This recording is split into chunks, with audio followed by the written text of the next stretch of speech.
Bueno, me tocó hablar a mí. Muchas gracias a todos por venir. La verdad que esto es algo muy importante para nosotros. Yo estoy muy emocionado. Y el hecho de que nos estén acompañando acá va a quedar sellado en nuestras memorias. Cada vez que miro veo una cara conocida, una cara nueva, y la verdad me hace muy bien esto. Antes que nada, quería agradecer al doctor Gordillo. El problema de convocar al doctor Gordillo, de acercarse al doctor Gordillo es ese. Siempre a uno lo pone a trabajar. Le dice algo, le queda en la cabeza, chiquichi, se tiene que poner a laburar. Esto es así. Entre las cosas por las que le quería agradecerlo, justamente era por esto, en realidad, y yo se lo he comentado personalmente, el libro nació de alguna manera gracias también a las palabras de aliento que nos dio el doctor Gordillo en su oportunidad. Nosotros estábamos de alguna manera dubitativos, nos tiramos y enfrentamos este proyecto o no, y fueron las palabras del doctor los que nos terminaron de dar el coraje para hacerlo, y por ahí sin ellas no estaríamos acá hoy. Así que ¿quién dice que estas palabras no sean efectivamente el comienzo de un libro nuevo, con la misma gente o con más gente o con nueva gente? Ojalá sea así. Otra de las cuestiones por la cual quería felicitar al doctor Gordillo es por su generosidad. Cuando lo fui invitando a muchos de ustedes, algunos me preguntaban ¿cómo consiguieron convocar al doctor Gordillo? Bueno, yo creo que un poco es eso, ¿no? El hecho de que esté acá es un acto de generosidad, a la vez inusual y a la vez del cual nos tenemos que sentir muy agradecidos. También, si bien no la tenemos más presente, no quería dejar de mencionar a la señora decana, a Mónica Pinto, que nos apoyó desde el primer momento. De hecho, fue la que autorizó que se publicara el libro, y que influyó, como ella misma dijo, mucho en su contenido, porque muchos de los autores han sido, si no solamente alumnos, sino casi discípulos de ellas. No me tocó a mí ser alumno de ellas, pero casi conozco sus enseñanzas a través de ellos. También quisiera agradecer al Departamento de Publicaciones, personificado en Mari Belov, y a todo el equipo que realmente actuó con una eficiencia ejemplar y pusieron todos sus recursos para que esto saliera adelante, y apostó por nosotros, y esperamos que, bueno, haber estado en las circunstancias. Por último, bueno, no por último, pero sí es necesario agradecer a Jorge Tayana, si bien nos avisó que tenía que dar un viaje en San Luis hoy mismo y por eso se iba a ausentar, a Federico Tea, que aceptó casi a regañadientes ser otro representante del colectivo de autores que somos todos nosotros, y a la Asociación de Docentes, que siempre nos acompaña, que nos apoya y ha aceptado auspiciar este evento. Bueno, al final esto parece como los Óscares, ¿no? Son todos agradecimientos. Pero bueno, esto es lo que pasa con este tipo de obras. Para que salga adelante, para que se publique, en general se necesita la ayuda de muchos. Y si se publica, bueno, hay que agradecerlo. Así que me voy a permitir nombrar a 3 personas más: a Alejandro Turín, a Diego Friedman y a Natalia Lutherstein, porque los 3 en distintos momentos fueron claves para que este libro pueda haber nacido, ¿sí? Esto fue algo hecho entre gente joven, ¿sí? La gente joven son los autores, son los protagonistas de este evento. Bueno, algunos dirán que empezamos a escribir para seguir siendo jóvenes en algo, ¿no? Pero lo cierto es que es gente joven que tiene mucho estudio, que tiene mucho trabajo. Como dijo la señora decana, en su gran mayoría son egresados de esta facultad. En su gran mayoría son o fueron docentes de esta facultad. Y después se perfeccionaron. se perfeccionaron en universidades nacionales como internacionales. Para citar algunas de ellas, Harvard Law School, New York University School of Law, Georgetown University Law Center, London School of Economics, University College of London, University of Essex, la Universidad de Barcelona, la Pompeu Fabra y la Universidad de Girona. Bueno, ahora sí puedo dedicarme a lo que me convocaron, o lo casi me obligaron a hacer, que es decirles un poquito de qué trata cada uno de los comentarios o cada uno de los que escribió el libro. Pensé varias maneras de hacerlo, me parece que todas las que yo podía llegar a hacer eran ciertamente injustas. Así que voy a empezar pidiendo perdón. Le pido perdón a ustedes por no saber reflejar la cantidad de temas y subtemas que cada uno de los autores abarcó en sus comentarios. Y le pido perdón a los autores porque voy a elegir una frase para poder, si bien no pueden estar todos acá, para que puedan estar acá, por lo menos en palabras, ¿no? Que en definitiva esto es lo que es el libro. Y le pido perdón porque, claro, es una frase, necesariamente va a quedar descontextualizada. Vamos a tratar de hacerlo lo más rápido posible. Alejandro Turín, respecto del artículo 1 y 2. Los tratados modernos sobre derechos humanos, en general, y en particular la Convención, no son tratados multilaterales del tipo tradicional. Los estados se someten a un orden legal dentro del cual ellos, por el bien común, asumen varias obligaciones, no en relación con otros estados, sino hacia los individuos bajo su jurisdicción. Sonia Soledad Jaimes, sobre el artículo 3.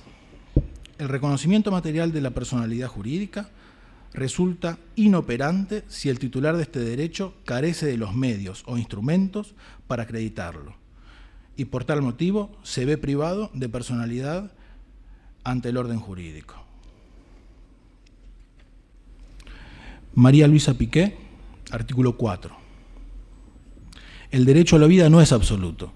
La Convención Americana no prohíbe categóricamente la privación de la vida, sino que establece las condiciones que la rigen y determina cuándo la privación de este bien es lícita.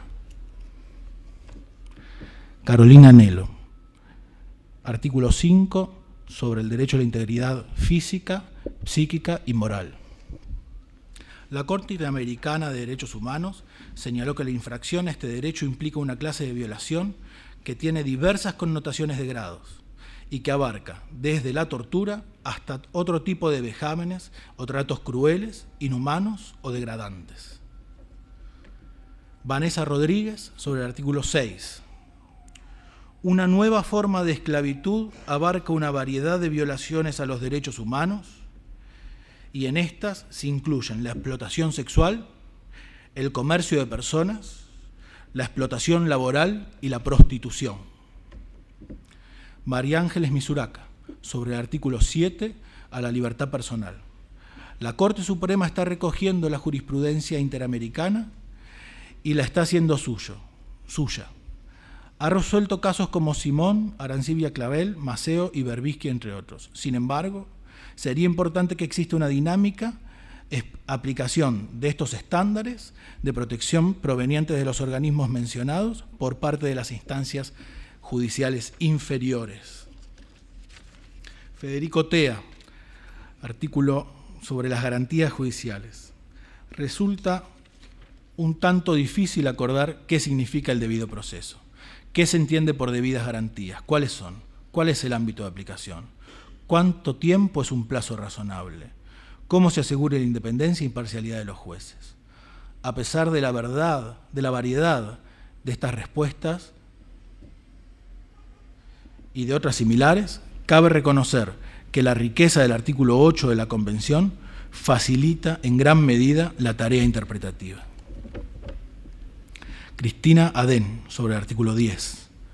La Convención reconoce explícitamente el derecho de toda persona a ser indemnizado en caso de haber sido condenada por un error judicial o en caso de sufrir una detención ilegal o arbitraria. Romina Petrino, sobre el artículo 11. La Corte Interamericana, en uno de sus primeros fallos, sostuvo que ninguna actividad del Estado puede fundarse sobre el desprecio a la dignidad humana. El derecho a la dignidad es el valor más importante a respetar, por más despreciable que sea el delito cometido por la persona, su conducta o sus actitudes. Diego Papayanis, sobre el artículo 12 a la libertad de conciencia y religión. ¿En qué medida pueden invocarse razones morales para no ser castigado por la inobservancia de una norma válida o para ser liberado de ciertas cargas? ¿Y cuál es el límite de la objeción de conciencia? Son algunas de las preguntas a las que se intentará dar respuesta en lo que sigue. Sebastián Socioli, sobre el artículo 13. Los comentarios expuestos a lo largo de este trabajo permiten asegurar que la libertad de expresión es, ante todo, un elemento esencial de los sistemas democráticos actuales. Lucas Guardia, sobre el artículo 15.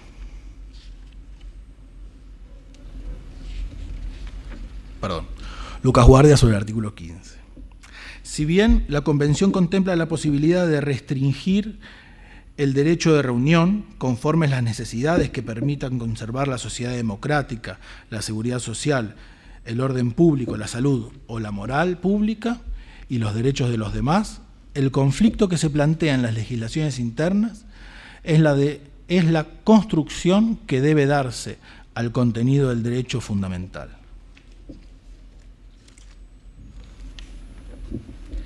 Pablo Lepere, artículo 16.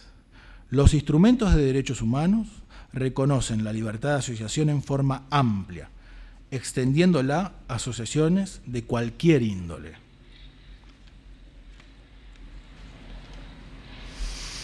Santiago García Mele, artículo 17.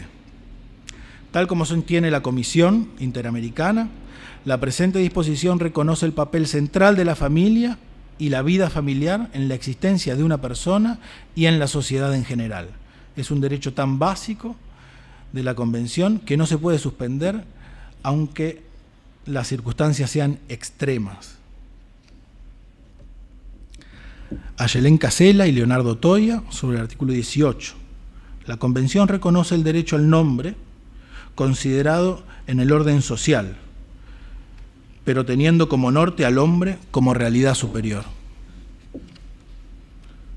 Eleonora Cano y Jessica Cauón, sobre el artículo 19.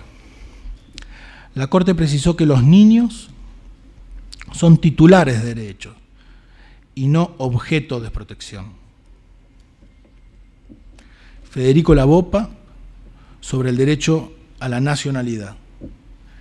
Las obligaciones estipuladas por el artículo 20 de la Convención carecen de significados por sí misma y su comprensión requiere integrar la norma en una serie de normas internacionales de carácter consuetudinario. Nicolás Perrone, sobre el artículo 1, derecho a la propiedad privada. En función de la reserva efectuada por la Argentina, quedan exceptuadas de la jurisdicción de la Corte Interamericana las cuestiones inherentes a la política económica de gobierno, aunque sí está habilitada para efectuar un análisis mínimo de las medidas tomadas. De otra forma, hubiera debido de reservarse todo el artículo. Luciana Ricard, sobre el artículo 22.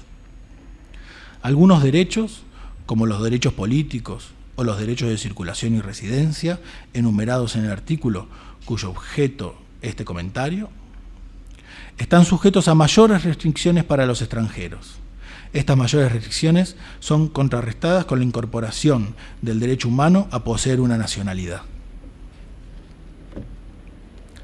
Artículo 24, por Diego Friedman. Un periódico matutino nos relata un curioso experimento científico.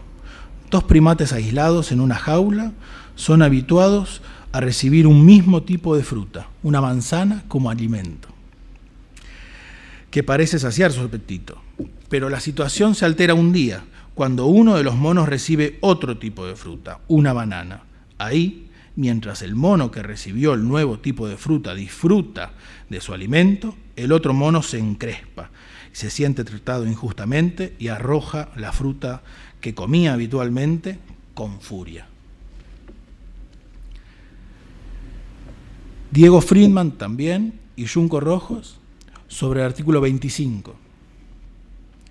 Cabe destacar, como lo hace notar la propia Corte Interamericana, que la Convención es el primer instrumento internacional sobre derechos humanos que prohíbe expresamente la suspensión de las garantías judiciales indispensables para la protección de derechos que no pueden ser suspendidos. Jorge Amial, sobre el artículo 26. El sistema interamericano de protección de derechos humanos instala paradojas en torno a los derechos económicos, sociales y culturales. Es que en la práctica, la ratificación de la Convención o del Protocolo de Salvador no conlleva necesariamente un mayor compromiso en el orden internacional respecto de los DESC, sino que incluso podría ser leído de modo contrario. Daniel Levy, sobre la suspensión de garantías. Ya estamos terminando. De acuerdo a la dogmática constitucional y a los antecedentes del artículo 27 de la Convención, al estado de sitio, por ser tal, se lo considera suspensor de garantías. No sucede lo mismo, sin embargo, con el estado de emergencia. Santiago Yeravide, sobre la cláusula federal. En el segundo párrafo del artículo 28, más allá de su formulación en términos de una obligación de medios, del Estado federal, al que nuestra Corte ha sabido sacarle provecho, introduce lo que tradicionalmente opera como una excepción de incumplimiento de un tratado. Josefina Comune y Natalia Lutherstein sobre las normas de interpretación. La Corte Interamericana, en la interpretación de las normas de la Convención y su propio reglamento, ha observado las directrices de interpretación establecidas por el artículo 29 y por la Convención de Viena sobre el derecho de los tratados de 1969, y además ha tomado en consideración la naturaleza y los valores comunes superiores en que se inspira la Convención. Enrique Alonso Regueira, artículo 30. La Corte Interamericana introduce así la noción de legalidad excepcional, pero la justificación y legitimidad de los decretos de necesidad de urgencia en su artículo 27 puede conllevar, sin embargo, importantes restricciones a las facultades presidenciales contempladas por la Constitución. Y con esto terminamos. Agustina Freijó, sobre la correlación entre derechos y deberes. Aun cuando los tribunales nacionales puedan olvidar la mención del artículo 32, indirectamente su omisión violenta dicho artículo, ya que se impide en las consecuencias de tal criterio interpretativo, se impiden las consecuencias que tal criterio interpretativo hagan raíz en nuestro derecho interno. Bueno, son muchos los autores, son muchos los temas. Yo les agradezco mucho.